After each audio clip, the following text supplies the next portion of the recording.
Hey, what's up, everyone? This is Topu Jimmy coming at you from Anthony, Texas. We're on the border of New Mexico and Texas. I had somebody ask me about the 70-hour clock and how it works. So I'm going to do a little quick video. I know there's a lot of people out there on YouTube that try to do these videos and all they do is talk forever, like 10-20 minutes. I'll just show you guys a quick 5-minute video. It's not that difficult.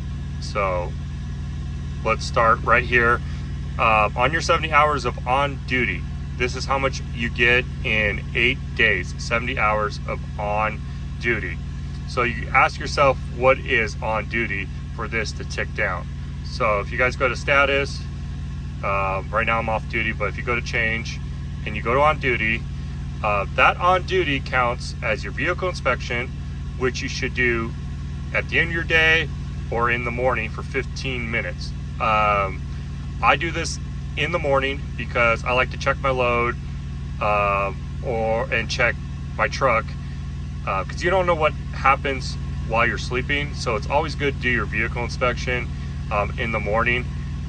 And it takes me about 15-20 minutes anyways to get rolling, to wake up.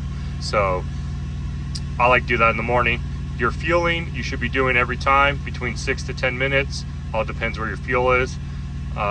And then loading and unloading, I always do about 15 minutes each. If it's a tarp load, I'll do about 20-30 minutes. You don't have to do exactly when, for an hour or 2 hours. Okay, so we'll go back. Oops, cancel. Okay, so this 70 counts for what I just said, and your driving time is what your 70-hour duty is.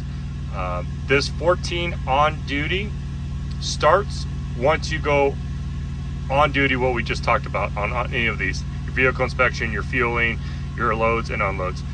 This will start ticking. This will not stop no matter what you do. You could go off duty, you can go to personal conveyance, whatever. This does not stop unless you do PC, which we're not going to get into. That could be another video. Or if you shut down and take a 10-hour break. This is the only way this will stop. Say if you drove all day, you did unloading, you did loads, you did whatever, and you're done for the day, this still won't stop once you go off duty or sleep or go into sleeper berth. This will not stop. It will go into negative, and the only way it will look just like this, all this, is if you take a 10-hour break or complete your split sleeper. So don't get worked up or wonder why it's going to negative. It will go back once you do one of those things. Your 11-hour drive, it explains it. You're only allowed to drive 11 hours in a day. The only way you'll get less hours is if your 70 hours, say right now my 70 was at 4, right? You're going, technically, if you do a vehicle inspection, you're at 3 hours and 45 minutes. That's all you're gonna have time to drive. So this is king. So this overrides everything up here. So it depends where you're at is what you can do in your day. So for me, this is the reason why I like to take 34-hour breaks, is so I don't have to worry about, oh, I have 6 hours today, 8 hours tomorrow, which right here, if you go to your 8 days, will tell you. So say if I didn't do a 34 and I had like 8 hours left. So say if my 70 was 8 hours, not 34, I go to my 8 days, all I'm getting back is 1 hour and none. So Sunday night, Monday night, I get none. And then Tuesday night, I get 5, Wednesday, I get 8.